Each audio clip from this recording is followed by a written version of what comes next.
Այսօրվա միջոցառումը միտված է մշակութային տարբերությունների հանդեպ հարգանքի ու կարծիքների փոխանակման խթանմանը, ինչպես նաև եզդի ժողովրդին ճանաչելու և նրանց պատմությունն ու հասարակական արարողակարգը նշանակատորեն ներկայացնելու կարևորությանը, ի դեպ ասեմ, այն բավականին հետաքրքիր է։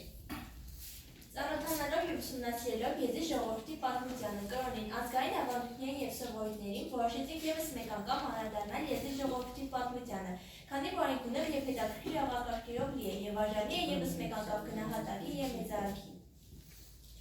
Արժևորելով եզդիների ազգային ավանդույթը, այս անգամ ուզում ենք առանձնացնել և ներկայացնել հարսանեկան արարողությունը, որն ունի մեծ խորհրդաբանություն։ Ես Ալիկ Խուդրոյանը սպրատությամբ ուզում եմ նշել, որ մեր հարսանեկան ավանդույթը պահպանվել է մինչև այսօր, և դես է ընդգրկված է Հայաստանի Հանրապետության ոչ պետական մշակութային ժառանգության արժեքների ցանկում։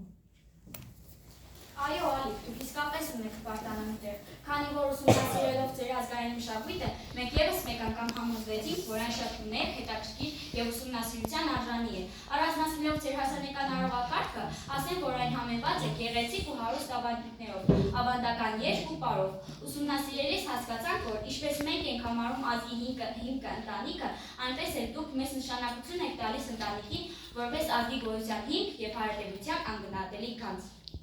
Ինչպես արդեն գիտենք, ես ժողովուրդն աշխարհի հիմնագույն ազգերից է, բազմազան սովորույթներով և բազմազան սովորույթներով, դրանից է նաև հարսանեկան ծիսակարգը, այն ներառում է կանոնակարգված արարողության փոխադարձությունը և ազգային ավանդական սովորույթները։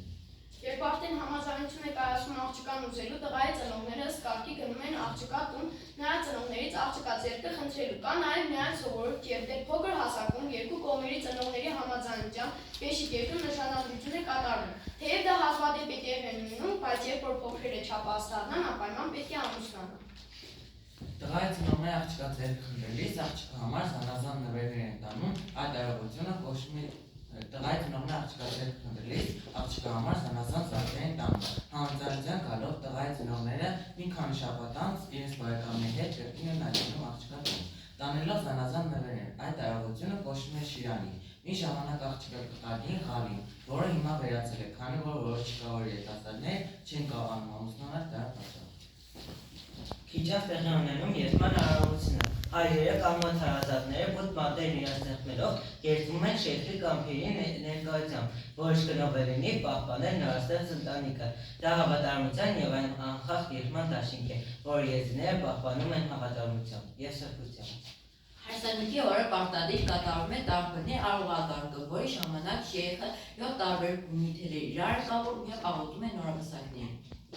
Եզդիների հարսանյակ ծեսերի ժամանակ կա նաև երկու շատ կարևոր արարողակարգեր, որոնք պետք է պարտադիր կատարվեն։ Այդ արարողակարգերը կապված են կրոնի հետ և պետք է պարտադիր անցկացվի ըստ շարժված կրոնի։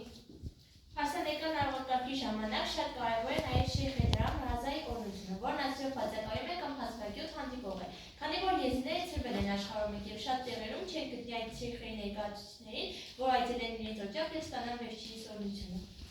Այս արարողակարգը չնայած 21-րդ դարում գրեթե մոռացության են մատնել, սակայն շատ կարևոր են համարում։ Հարսանեկան ծիսակատարության ժամանակ մեծ նշանակություն ունի հզարտարված ծառի ճյուղը, որը պարեսվում է Նորապեսայի եղբայրը։ Մի քանի երիտասարդ Նորապեսայի եղբոր գլխավորությամբ գնում են Ծիրանելու դաշտերից խողանում այդ ծառի ճյուղը, որից հետո բերում Փեսայի տուն և երեկոյան այն զարդարում տարբեր տեսակի մրգերով և այլ քաղցրավենիքներով։ Կարևոր է նաև նշել, որ այդ ծառի ճյուղը չպետք է կոտրվի ինչ-որ գործիքով, միայն համատեղուր գործադրելով պետք է այն կոտրել։ Այդ ծառի մեջտեղում ճյուղը ամբողջությամբ զարդարելուց հետո կապվում է տարբեր գունավոր կտորներով, միայն ոչ կապտուր։ Դրա նպատակն է, որ երբ պատահության Նորապեսայի եղբայրը ճյուղը պարեսնում է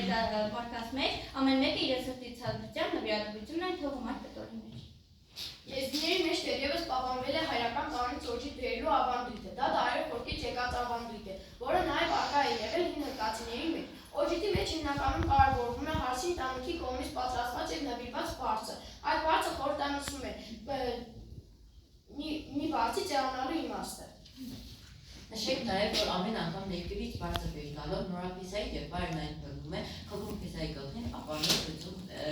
ներքև, այդպես 3 անգամ։ Այդ ծեսը ազգացնելուց հետո Փեսանից ձեռքում գտնվող 3 կարմիր խնձորները